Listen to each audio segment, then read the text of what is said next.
Phillips trying to bend it with the outside of the right foot to Fox. Wallace. Now Speed. Wallace again was a bit lucky then. I think he might have been trying to play it back to Speed. But on he goes. He's made his own luck. Rodney Wallace. What an outstanding goal on an outstanding day for Leeds United. A goal really in keeping with the carnival. We've had 25 minutes. And another memory for Leeds United on the last day of the season. Rodney Wallace goes it alone, and there was nothing that Norwich could do about it.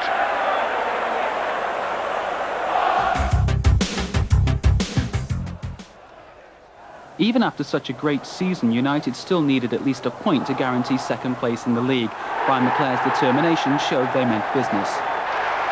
Tottenham's poor season was emphasised by this goal. After Giggs' cross, it was Spurs' mistakes as much as United's doggedness that resulted in Mark Hughes' goal after 56 minutes.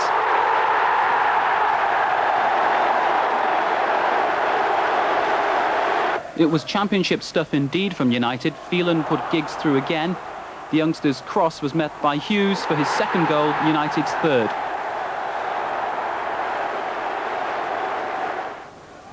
But the day wouldn't have been complete without the last word from Gary Lineker in his final game in English football. 3-1 to Manchester United.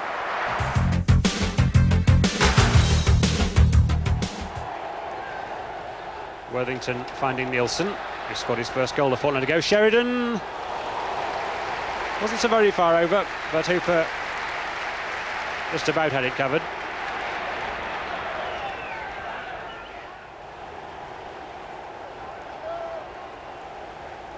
Nielsen.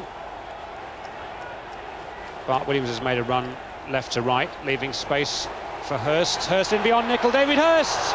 Good save. It really went straight at Hooper. Didn't know too much about it. And it's the first chance that David Hurst has had for some time. Hit it firmly. Straight at the goalkeeper.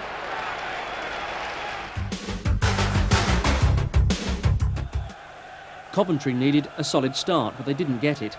After kicking off, they kept possession for just 3 seconds, and the next time a Coventry player touched the ball, it was to take it out of the net. Of all the men to put Villa ahead after 20 seconds, Cyril Regis would have been bottom of all Coventry supporters' lists.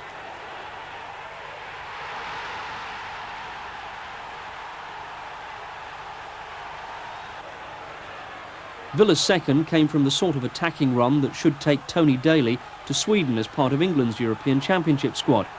Regis was there again for the cross, but Dwight York was fractionally ahead of him.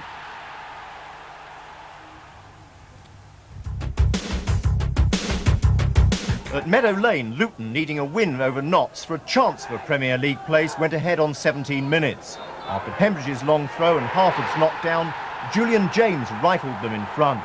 On 34 minutes, the striking student equalised. Rob Matthews, a 21-year-old from Loughborough University, took his chance after Craig Short's effort was blocked. And Notts County bowed out of the First Division with a win. Rob Matthews made the score academic with his second in the second half, a precision lob. Notts County 2, Luton 1.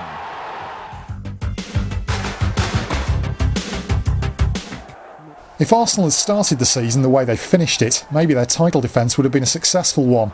Unbeaten in 3 months, last season's champions have been scoring freely, if not always tidily. Kevin Campbell nudging in the opener from Paul Merson's corner. But Arsenal haven't been as tidy at the back as they were in winning the Championship last season. When a Mickey Adams cross was touched in by Glenn Cockerill, it was the 46th goal George Graham's side had conceded in the league during the campaign. This was the last match to be played in front of the old North Bank terrace before it's knocked down and rebuilt, so victory mattered to Arsenal for sentimental reasons as much as anything else, and they went back in front when Merson was bundled over by Francis Benali. Lee Dixon normally takes the penalties, but Ian Wright was chasing the golden boot. 1 goal behind Gary Lineker at the start of play, that pulled Wright level at the top of the First Division scoring charts, his 27th league goal of the season. But then Lineker scored for Tottenham at Old Trafford to move on to 28. And so, after Alan Smith, last season's Golden Boot winner, headed in to make victory more or less secure for Arsenal, it was all about Wright's goal chase.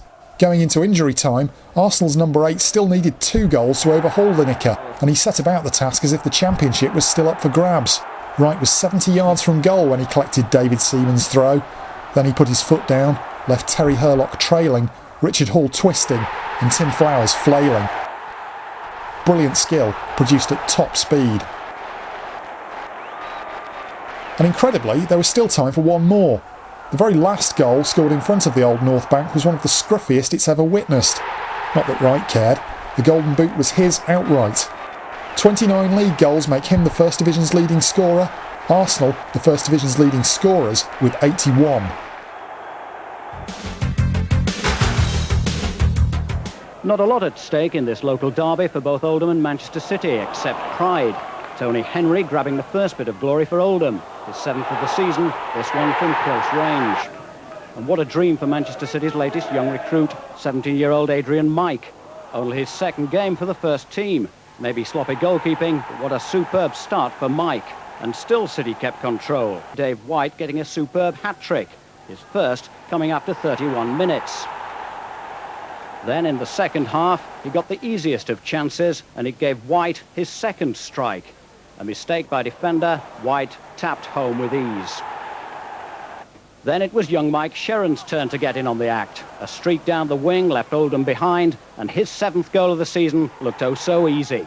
And a minute later, White was there again to notch up his hat-trick, taking his season's tally to 21. Again, the Oldham defence all at sea, and White keeping his cool. A consolation goal at the end by Paul Molden gave Oldham some degree of respectability. But on the day, it was Peter Reid's City who grabbed the derby glory.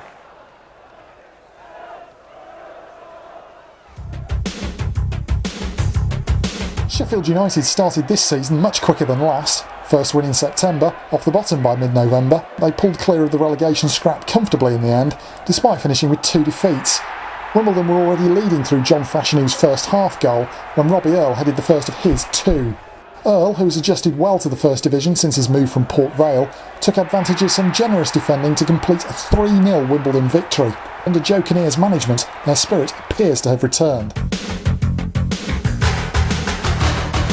Matching last season's 3rd place finish was always going to be a difficult task for Crystal Palace, who were undoubtedly affected by the sale of Ian Wright to Arsenal and the loss of John Solarco to injury within a matter of days last autumn.